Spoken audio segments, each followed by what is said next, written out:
Good evening, everybody. I am Betsy Fischer Martin, the Executive Director of the Women in Politics Institute here at American University, and welcome to our virtual series, Women on Wednesdays. We're glad that you could join us this evening. If you are new to one of our events, WPI is a nonprofit and nonpartisan institute in AU's School of Public Affairs, and we aim to close the gender gap in political leadership and offer academic and practical campaign training. And we facilitate research and discussions like this on women in politics and leadership. So tonight, we are excited to be joined by Dr. Elisabeth Griffith, who explores the history of American women and the rights they have sought to secure in her new book entitled Formidable, American Women and the Fight for Equality. Dr. Griffith earned her Ph.D. right here at American University, and she's taught courses on women's history and spent many years as head of school at Madeira nearby in McLean, Virginia.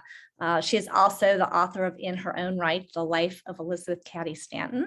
And so we're delighted that she could be with us this evening to talk about her book and American history of women and equality. So I want to let you all know before we get going that we're going to save plenty of time for questions. So at the bottom of your screen, you will note the ask a question Q&A button. So during the course of our discussion, please feel free to type in a question and we'll save time for that at the end. So with that, Elisabeth, welcome. Thank you so much. I'm delighted. I'm a fan of yours. Well, we're so glad that you could be with us, and congratulations again on the book. We spent a lot of time, as you probably know, in 2020, really celebrating and marking the centennial of women's suffrage. And we know that the fight for women's equality did not end on that August 26, 1920, right? There's many, many more chapters to be written, which you've captured here. And I know there's many chapters yet to come. So give us a sense of what you did set out to chronicle in this book as you really examine those 100 years since suffrage. With all the attention on the centennial of the 19th Amendment, I asked what happened next. What were women doing with voting rights? And I wanted to ask not just about white women, but about white and Black women. And as the book progresses, other cohorts of American women. We are so diverse and we have so many interests, some competing and some not. Some were able to come together on. So the 19th Amendment was an incomplete victory in two ways. It enfranchised 26 million women. It more than doubled the size of the electorate, but it did not include Native American women, Asian immigrants, women who lived in the territories or the District of Columbia. And it did nothing to protect the rights of Black women who were enfranchised, but then the majority in 1920 were living in southern states with racist voting rules, exclusionary voting rules, the same that Black men had confronted. So you have technically 26 million women having the vote, and they do not rush to the polls. There is the lowest turnout in American presidential history since 1820. And for two reasons, I think. White women had internalized all the negative messages about why women should not vote. It was inappropriate for them to be in the political arena. They knew nothing about politics. They were well represented by fathers or husbands or brothers. And if husbands didn't want them to vote, they were not voting. For immigrant women, there were language issues. For poor women, the poll tax applied, where the poll tax existed, it applied to all poor people as a discriminatory action. So clearly some white women voted, but again, clearly not very many. And just to add a footnote to that, nobody was counting. There were no exit polls. There was no Center for the American Women in Politics tracking every cohort of American women. Right. Yeah. Black women, in contrast, were very eager to vote and were encouraged by their families and their communities to vote, but they confronted this really terrifying and violent resistance. A journalist in 1930 will say that the 19th Amendment promised almost everything and accomplished almost nothing. And sadly, you could say that was true.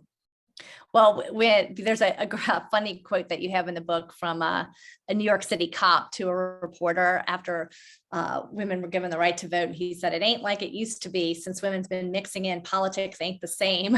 Right. So, and in many ways, they even changed the polling booths. So prior to women voting, men voted in saloons and in barbershops where they could swear and spit and drink and smoke. And so in 1920, to make polling booths acceptable to women, they moved to schools and fire stations and libraries, the practice we have today. No smoking, no drinking, no spitting, no swearing. And the Girl Scouts offered to babysit nationwide. But men were not pleased by that change. You mentioned the issue of diversity and race, and I just want to explore that a little bit more with you, because you were able to sort of write about those interconnections between the two, between the equal rights movement and the civil rights movement, and how they were kind of woven together, sometimes on parallel tracks, sometimes intersecting. Give us a sense, just as we come in past suffrage, the trajectory that each of those took. Less frequently working together in the 100 years that we've covered in this book. So white and Black women had different agendas and different strategies. White women, Democrats, were very engaged in immigrant rights, factory women's rights, social justice issues, founding the ACLU, sort of using government to solve problems. A lot of Republicans followed Alice Paul and supported the Equal Rights Amendment, creating a partisan division between former suffragists. And they could do all of those things in public. They could lobby, they could run for office, they could be politically engaged in public with no risk to their lives. Mm-hmm. Black women had a much broader agenda. It included Black men and women. They were really in it to protect their entire communities, principally from lynching and racial violence, then from Jim Crow discrimination, then from all the differences in the lives of Black and white people in a deeply segregated country, where shabby schools, poor sewage systems, no playgrounds. They wanted to repair all those things. But it was dangerous for Black women to do any of those things. So they worked underground. They worked out of church basements. They worked as agricultural agents. They worked as public health nurses, as teachers, just as neighbors, trying to organize their communities, how to read, how to vote, how to know enough about the Constitution to pass the discriminatory literacy tests. And then they would get braver and bolder in the 50s. They also, whereas white women were eager to confront white men and say, "We're as good as you are," publicly, mm-hmm. Black women were more subtle and realized that Black men had been emasculated by Jim Crow. So they were eager to have Black ministers, Black politicians in the forefront, and they were glad to be in the background until the late 50s and 60s. And then they thought, these ministers are not doing all that good a job. We could do as good a job of this, so we'll be more public and more active. But in my opinion, Black women stick to the fight longer. They are better at coalition building, and they are braver because they had to confront such terrifying circumstances. And you talk about that coalition building and sort of staying in the fight. There was this divisiveness, I guess, and you write about this in terms of, the women, different fractions of, of course, we know about, before the before suffrage was passed, the two different camps, right? And then that didn't stop afterwards either. There was still sort of two ways of thinking about how to attain more rights. Two different camps between the two major suffragist organizations, the National American Women's Suffrage Association, Carrie Chapman Catt, probably one of the most brilliant political strategists in American history, and then Alice Paul, the militant street theater organizer, so brilliant at pickets and parades.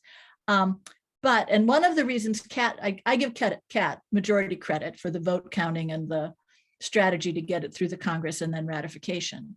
But from 1917 on, when New York passed, until the amendment concludes and is added to the Constitution in August of 1920. CAT has held together a multiracial, multi-ethnic, age range, national two-tier campaign, very sophisticated campaign. But everybody who wanted suffrage, everybody who was in that fight was in it for a matter of self-interest. There were social workers, there were factory workers, there were Jewish women, there were immigrant women, there were wealthy women. Everybody had their own agenda. And then you really need to put in the third force of Black women. They were not as included in either of those organizations, although Kat was more open than Paul. And there was deep-rooted distrust coming out of the early suffrage organizations in the 1870s.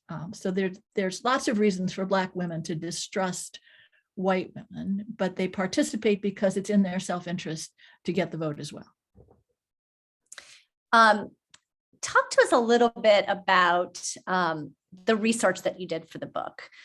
You've been teaching women's history, but yet you uncovered some new things along the way. And where did you do your research? And what's surprising that did you learn? Well, unlike my Elizabeth Cady Stanton book, which was a dissertation at AU, which relied entirely on primary research, I dug around dusty historic societies and in basements of ancient churches in upstate New York. It was fun. The detective work is fun. But this book has a different research base. I really depended a lot on secondary sources because so many scholars have taken on this topic in little bits. Right. What was happening to women in the 20s or the 30s, or who was Rosie the Riveter, or what was happening to Jewish refugees, or what's going on with the NAACP Legal Defense Fund. So I relied on very notable, sophisticated university scholars without whose publications or monographs I would have been bereft. And then in more recent times, where the books haven't been written yet, I really depended on newspaper sources. I tried to always find, as a former teacher, 2 sources for every fact, so that I could support it. Even with a PhD and a deep background in teaching, I was learning all the time. I certainly knew the names of some of these African-American heroines, but I did not know the depth of their story. I did not know the sacrifices and the detail or the horror that they were told. And I think that's a lesson for everybody. I've taught every age in my career, and more recently I'm teaching adults. And there's huge interest in what we didn't learn when we were in college. Yeah. And with American politics changing so rapidly, with the polarization and the racial issues, there's a hunger to learn more about how we got here and how we can fix it. And of course, historians always think you just read a lot of history and you'll have a better perspective on the solutions. Do you think, though, as someone who was an administrator, at the high school level, do you think that that's much improved now, that young women now are learning more about women's history in the middle school and high school? Because we had like maybe 2 pages in my textbook, I think. I remember not even recognizing that Jacksonian democracy got a whole chapter when it only enfranchised, white men who didn't own property, and suffrage, the whole half of the population, not mentioned in anything that I studied. I think the curriculum are improving across the board, and not only in girls' schools like the one I headed. You can judge in part by the questions asked on advanced placement history exams. I remember when a question about suffrage was first introduced maybe 25 years ago, and heads of boys' schools said, wait, what? You're asking about women's history? As though that were not a huge event, the 19th Amendment. It's like, don't you know about the Voting Rights Act? You need to know these things. So I am up until recent fights in school boards about what curriculum ought to be and what books ought to be in libraries, I had quite a lot of confidence in the good work done by teachers, age-appropriate work at every level. Because American history, one of the reasons I'm a historian is I love storytelling, and it's filled with stories of villains and heroes and heroines. And we need to know all of that. I'm for making people uncomfortable. They need to know American young people need to know the history of our country, the good and the bad, and then they need to learn from fact-based background how to think critically and make decisions and defend their point of view, whatever it is. And even when you were getting your PhD in history, you ended up doing your, as you mentioned, your dissertation on Elizabeth Cady Stanton. That must have been, what's she doing there, right? From your fellow. It was viewed as an unusual topic, but that's really how American history, how women's history got started. When at the end of the 60s, the government got rid of graduate deferment. So a lot of men who might have been taking up seats in PhD programs got drafted. Women began filling those seats. And whenever graduate students are asked to write a dissertation, they clearly have to do primary research, but they'll follow a field that they're interested in. So when the GI Bill sent lots of non-elite Americans to graduate school, you had the history of immigration and urbanization and industrialization and farmers. You had a lot of history being written by white men, and then graduate schools open to Black men, and you begin to get Black history, and then finally women writing all kinds of history. And you can almost follow the development of new fields of history by every new immigrant group or every group who feels that it now has a voice. LGBTQ, gender studies, all those things are now found in university catalogs that would not have appeared 50 years ago. Well, and speaking of sort of like that post-war time, you write about, women as candidates, and certainly it took a very long time for women to be elected to public office, especially as they say in their own right, not succeeding their husbands who had passed away, right?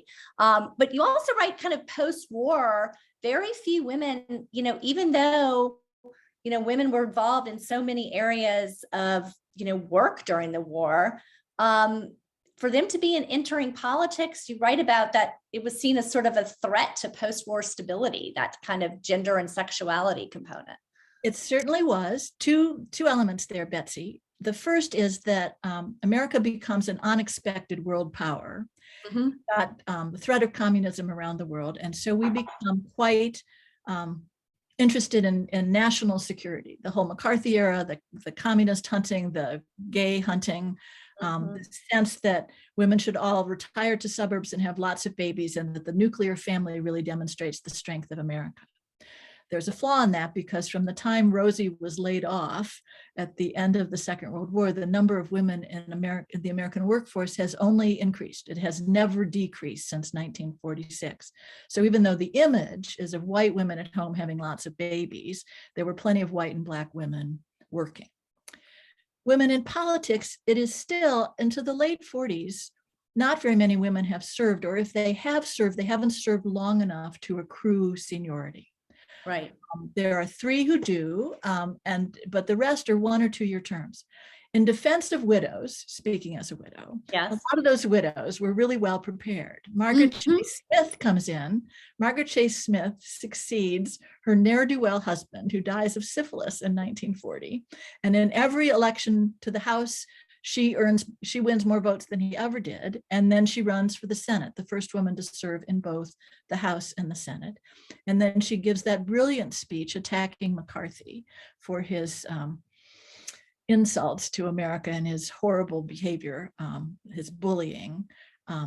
So she's an example, and there are many. I mean, Lindy Boggs is another. You would know the statistic better than I. I'm not sure I'm recalling it correctly, but I think until the year 2000, the majority of all the women who had served in the House and the Senate entered as widows. But that doesn't mean they weren't reelected in their own right and continued to serve long terms. Very hard to run for office in America if you are female, because political parties are controlled pretty much by men. And if there's an open seat, they are not going to automatically give it to a woman. So you have to win a primary, which can be tough, expensive. Running for anything that's far from home is daunting because you have to move your family. Although most of the women who've run, the age of women running for office has dropped dramatically from in every decade until the current decade, where you have women with young children now running for office, pregnant women running for office. That was hardly ever done. I mean, never done. These were women who didn't run until they were 50, 60, 65. Millicent Fenwick is a good example. She'd been head of Nancy Pelosi as well. Yes, indeed. Although enough younger. That was 5 children until she ran.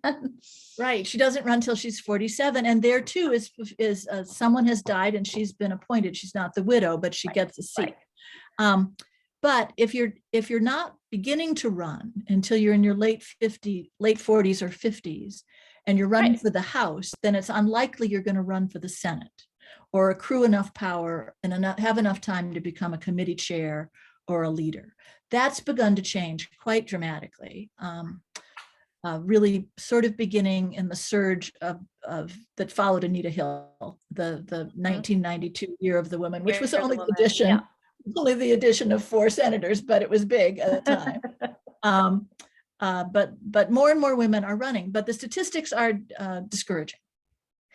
And sort of the evolution, at the Institute, we have a campaign training program called We Lead, where we teach young women to give them the skills to run for office. Nothing new. That there's plenty of organizations that do that.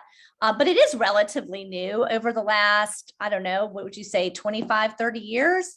And how important do you think that notion is about, equipping women with the skills and the confidence to run? And then, what we see now too is more and more women being supported, groups like Emily's List becoming a powerhouse and funding some of those campaigns. And do you attribute that to women being successful, especially maybe younger women?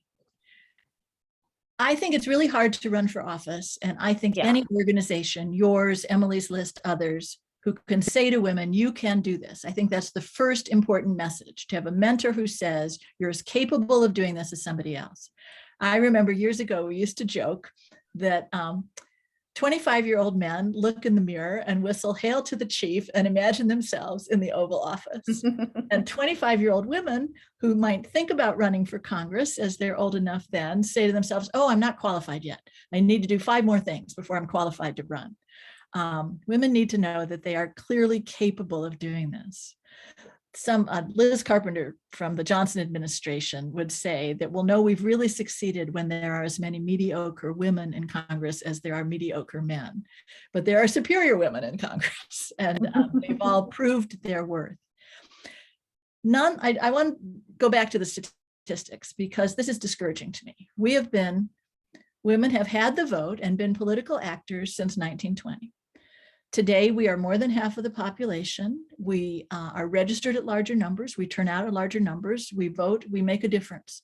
Particularly ironic to me, of course, is the power of the Black women's vote, not allowed in 1920 and now changing results in 2020.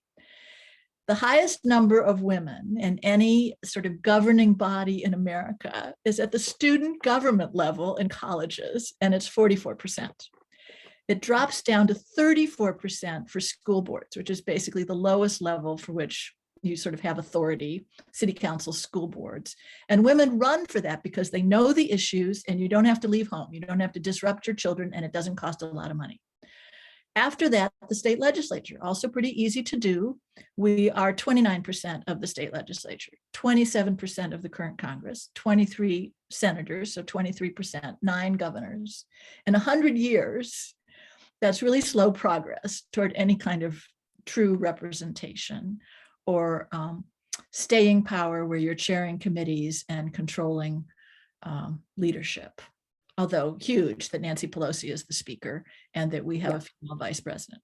Right, exactly. Well, and you mentioned progress. You touch in the book of these various touch points in history that have been sort of revolutionary for women, not just politically speaking, but even the issue of birth control you write about, and how when that was approved by the FDA, it did really revolutionize women's lives in society. Even though when it was first approved, it was only available to married women. Not in every state, only somewhere. Only a couple, right? Yeah. So when I was teaching, I used to give an exam question, which was more important, the 19th Amendment, the oral contraception, Title IX, Title VII of the Civil Rights Act. You could give a list, and frankly, of course, good exam questions, you could write the right answer for any one of them. But the pill is, the pill touches everybody. Not everybody's going to be a political actor. Not everybody's going to care about equal pay. But in everybody's domestic life, when you have children, how that has impact on you. And when women have children is huge. It determines whether or not they complete their education, what kind of job they'll get. It impacts their economic status. It is the most basic right. And sometimes you'll hear people say, I'm a feminist, but I'm not in favor of abortion rights. And then you want to say, if you're not letting women make choices about their own bodies, how can you be a feminist? How can you think of them as equal socially, politically, and economically? So it really is the core issue, and now, of course, under threat.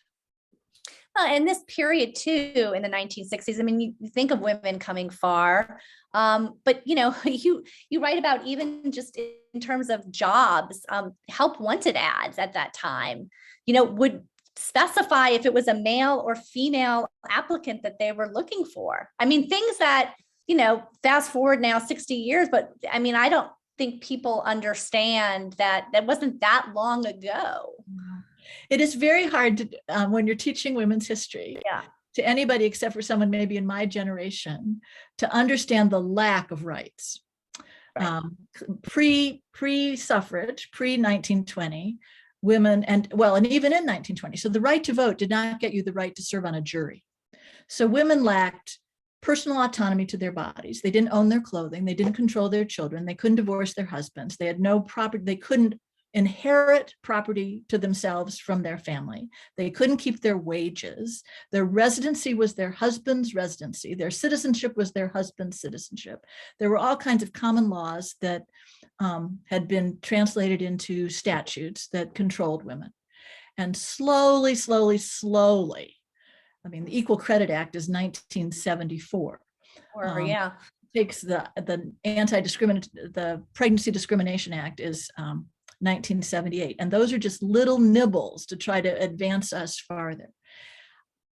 Do young people today even think about whose name is on the credit card, that it couldn't have been their name? That you could even get a credit card. Right. You couldn't. You couldn't. And if you did, you had to be a married woman. Mrs. John Deerdorf was my first credit card.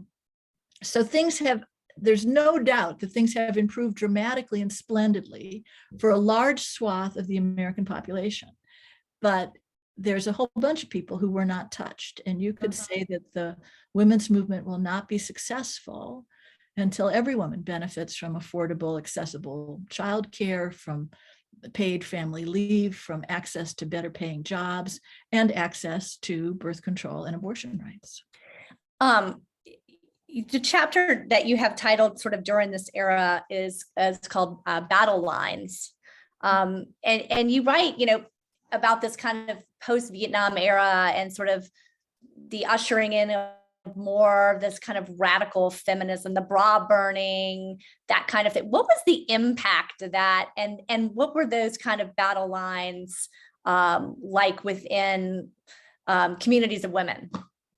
Well, it's fascinating that you mentioned bra burning, since they never got a fire permit. They never burned any bras, but it was a protest against the Miss America contest in 1968.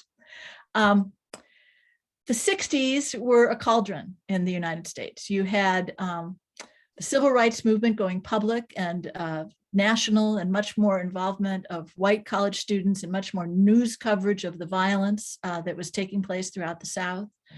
You have the heating up of the Vietnam War and, in consequence, the anti-war sentiment.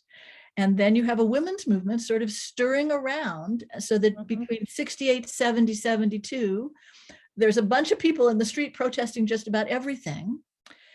And if you were just sort of a normal parent of any of those people who were in the street, or grandparent of any of those people who were in the street, you thought they were really unmannerly. You thought that they should stop protesting. You were fed up with anybody else raising a picket sign. And then some things happened that really gave you a focal point.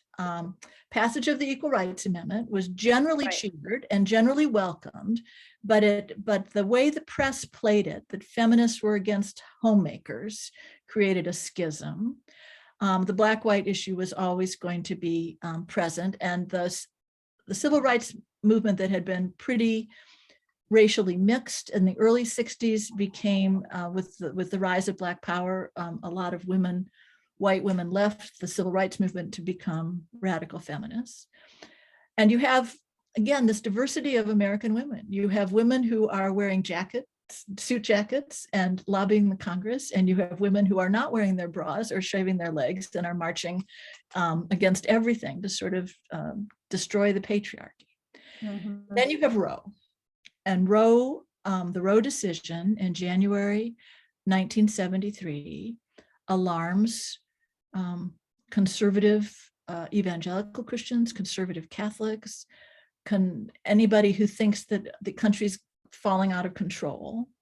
And it allows Phyllis Schlafly, the third most brilliant strategic female strategist, Carrie Chapman Catt, Martha Griffiths getting the ERA and Title VII passed, and then Phyllis Schlafly, a conservative, who was able to pull together and attract these religious conservatives, Southern segregationists who'd been mad ever since the Civil Rights Act and the Voting Rights Act, who had been Democrats, people who just thought the country was falling apart at the seams.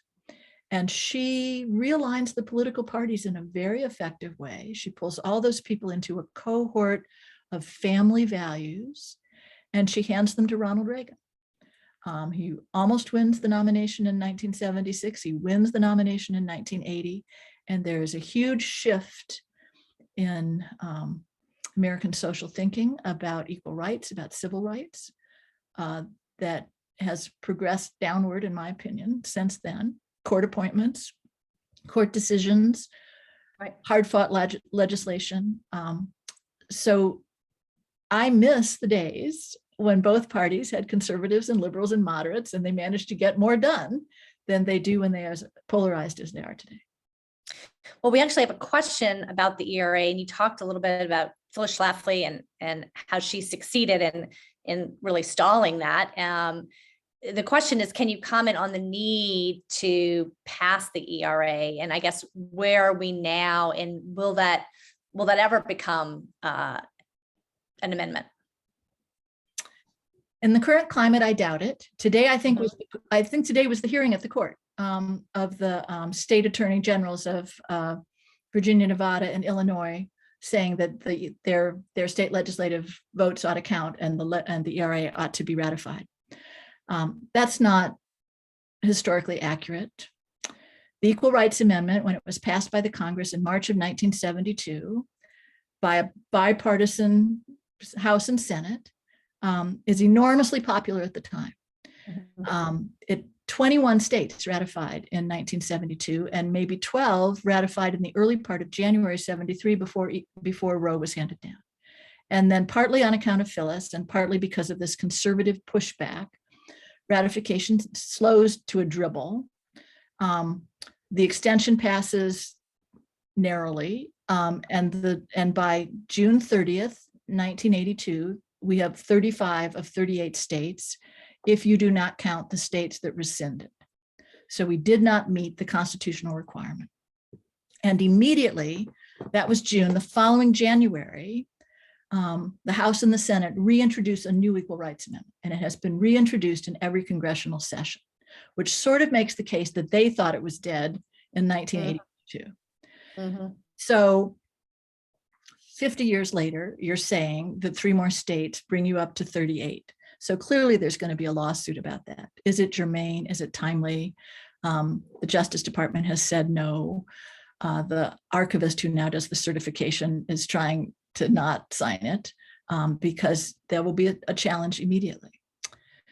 So I don't think the current fight is legitimate because I believe that it did expire. Mm-hmm. And I don't think a new fight is possible because you have 30 state legislatures controlled both houses by Republicans. Wouldn't get ratified, and you don't have a bipartisan support in the House or the Senate. And the definition of sex, would you rewrite the language? It's equality of rights shall not be denied or abridged by the United States or by any state on account of sex. In the Bostitch case that Neil Gorsuch handed down in the summer of 2020 about a gay man being fired because he played by his employer because he played on a gay baseball team. He said that that man was covered by Title VII, by sex in Title VII. So the whole issue of how you determine sex, whether it includes LGBTQ or not, would be an issue not popular in the Nebraska legislature. Right. So a big, hard fight to do it again. But the good thing that happened, also in the language of the ERA of 1972, it said that were it to pass, states had 2 years to get rid of all the discriminatory laws so that they wouldn't be being sued all the time. And most states did that.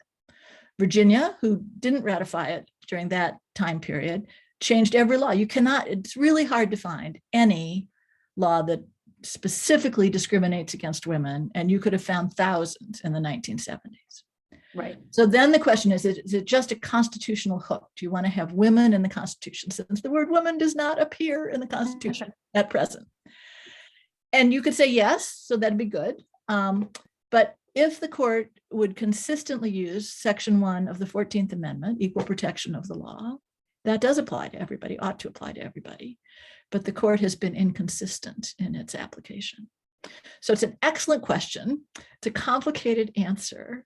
Right. I love the principle that men and women are equal, all citizens are equal, and ought to be stated in the Constitution, because that's part of the ongoing advancement of our democracy. But I'm not sure it's going to happen short term. And at the moment, I'm more concerned about abortion rights. Yeah. Well, and that pegs into the next question here that we had from Sydney, who's asking, what do you see as the next big frontier for the women's rights movement? I think we're going backwards, and we're having to fight the same fight over again to deal with the Dobbs decision. Justice Alito was wrong when he said that abortion is not historically rooted in the nation's history. Women, before we were a nation, before we were colonies, while indigenous people covered the entire continent, women were getting abortions from medicine doctors and women in tribes and midwives. Abortion was legal in this country until the mid-19th century, when a big effort by the American Medical Association, feeling threatened by midwives, moved to outlaw abortion state by state. And these states that are now, like the Arizona law, saying we're going to have to enforce this law that was made when we were a territory that outlawed abortion, that's when those laws were passed, from the 1840s to the 1870s. The Catholic Church allowed abortion until the 24th week, what they called ensoulment, into the 1870s.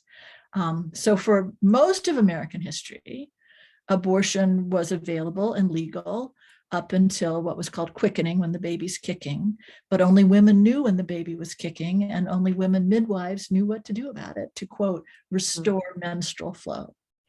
So I think the most urgent issue is reproductive rights. And I think also on a women's agenda should be food deserts, employment issues, education in poorer areas of the country. I think there are a lot of ways that we need to improve women's lives to help them access all of the benefits of our country that they cannot now. We have another question from Roseanne, who is asking about Latino voters. She said, with all the issues with divisiveness lately and the divide between Latino voters between the two parties, I guess she means both parties trying to court the Latino vote, would you say that Latinos, mainly women, are not making any progress today, or have we really never been at the forefront of politics until now? Oh, that's a question I may not be qualified to answer. One of the reasons my book focuses mostly on Black and white women and Jewish women as an under theme is because for the whole time that I was writing, the whole 100 years, they are players. Clearly, there are immigrant women, there are poor women, there are LGBTQ women, there are Hispanic women and Latinas who came at various different times, but they had a voice, they developed a voice and a agenda and later in the history of my book. And I think that's still going on. And depending on when people came to this country and under what circumstances, if you were, quote, a wetback in the 1950s or a Cuban refugee who came for different reasons and with different class background, you're going to have different points of view about American politics and where your loyalties lie. I think from what I understand from the polling, that community is divided between the two parties. They have different, depending on their personal lives, different backgrounds, different economic class and education, have different issues. But I don't think there are very many women voters in any cohort who are not engaged. We're clearly turning out and voting and trying to make our voices heard. I think you're seeing that across the board. Well, and in the last chapter of your book is entitled Enraged and Empowered, right? 2017 to 2020. Talk about sort of the women's march after, for example, in 2021, after Trump was inaugurated, more women running for office, women seems more mobilization, but then yet we've seen over that maybe that's tapered off a little bit. What are your thoughts on sort of that enraged and empowered era of the last couple of years? Well, I find the entire history of women in America outraging, so I'm pretty much enraged at the time. It's one of the reasons I think it's fun to study, because it just pumps you up to be an activist. But clearly, so many people expected a different result from the election, the 2016 election, that people just went into shock and horror. And I think that was represented in the Women's March. And in every other protest that followed, the National Park Service reported that more people wanted to have space in Washington to march or protest in the first 6 months of 2017 than had happened in like the last 3 decades, because there was lots to complain about under the Trump administration, from my perspective. And the election of 2018, you must have found as well, Betsy, is exciting. So many women are running. Women throw themselves into the hustings. More women are running in primaries. I mean, just every number is an increase. And so you have increases in numbers of women elected, because it would only work that way. More people try, more people end up being elected. Right. And from a much broader diversity of backgrounds, and younger women, women who campaigned not in their suit and blouse, but in their t-shirt and blue jeans, and brought their children on the campaign trail, things that possibly your campaign school says is not really advised. You're supposed to, quote, look like a grown-up, but what they looked like was real people. Who could connect with other real people who might have children in tow and no childcare. So I'm very encouraged by that. And I think even as the numbers are going to fluctuate, frankly, no place to go but up. If we're only a third as our highest peak of representation, we need more people running. Because the whole other issue is, whether it's male or female or whatever ethnicity you want to have represented, there's a lot of talent in this country which is not being represented in governing bodies. And so people need to go to there, run for the school board, run for the city council. Let your voice be heard, because the experience, our country is so diverse, and all of those points of view deserve to be represented. And maybe if they're represented by thoughtful people who are willing to communicate and not slug each other, that might lead to better solutions, because we're desperately in need, it seems to me, of better solutions. Well, and this is a similar question here, but someone is asking, how can women best use their hard-won rights and power today to continue to make progress? You talked about running for office and being engaged, but what about, young people who may not want to actually run for office? What can they do? Well, I'm, of course, having been a teacher for so many years, I'm very optimistic and proud of young people. Think of all the Parkland kids who have really stirred up the gun control issue, young people involved in environment and climate change issues. I think that the Dobbs decision came as a shock to many women in the childbearing years, sort of 13 to 50, who thought that they had options. And it may come as a shock to them that they're having babies that they didn't intend to have because they can't get the right solution. So I think some women will turn to that kind of grassroots organizing. Grassroots organizing makes a huge difference. You don't have to be running for office. You can be supporting somebody for office or supporting the cause. It's good to learn how to raise money for your cause early. And it's good to learn to make an argument. And argument is maybe the wrong word. Argument because you want to make your point. But I also think we need more people entering into conversations with people with whom they disagree, because we've gotten so polarized that we're not having any middle ground. We need to find a way to recreate the middle ground. And I think it exists. I think there are lots of people who are interested in it. The polling is beginning to show that a little bit. The people who are, these women who are registering, this huge bump in registration since June 24th, are both Republican and Democratic women, and they live in similar geography. They're not rural nor urban. They're that in-between ring around cities. But their interest is restoring reproductive justice. And do you think that from what we've seen, that will be apparent in the midterm elections? Fingers and toes crossed. Yeah. But this polarization that you mentioned, it does not seem to be waning at all. What role do you think that the media plays in sort of perpetuating this polarization? And then, does also polarization is so off-putting for so many women, I feel, too, that it actually deters them from getting involved in the political process in many ways.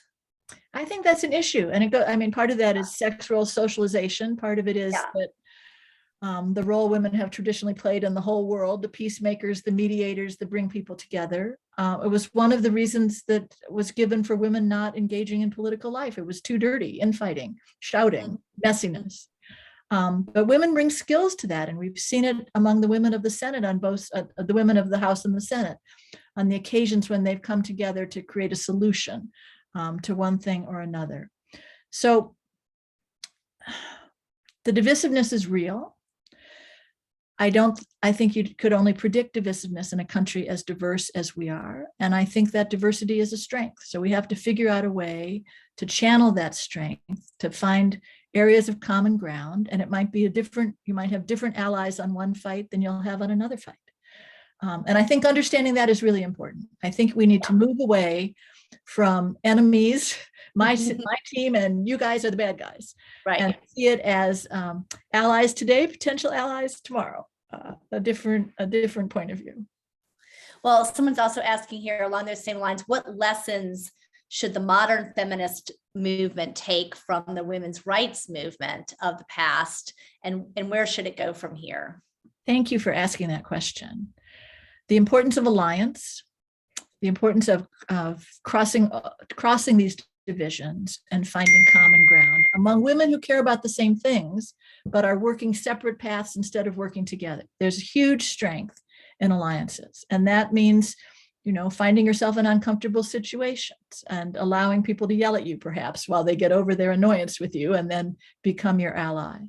I think young people have this huge benefit, at least in some areas of our country, where they've grown up with all different kinds of people. And I think if they haven't, they're at a disadvantage for the living in the wider world and finding solutions, because it's not only going to happen with people who look exactly like you. So we need to be open-minded in creating alliances. And we need to think broadly about what the platform issues are, and have it be more than just what's most important to you. I have great faith in young people, and I'm an optimist about the democracy. So I'm hoping it will all come round right. But it's certainly messy and loud and scary in the short term. Yeah. I guess before we go, there's a last question here, that what was your most surprising discovery during your research? And I guess I would maybe just peg on to that is, you mentioned so many incredible women in history in this book, some of whom I didn't know much about. Can you highlight one or two of them that may not be, the household names of the movements that we know that are worth people learning more about? Oh, there's so many.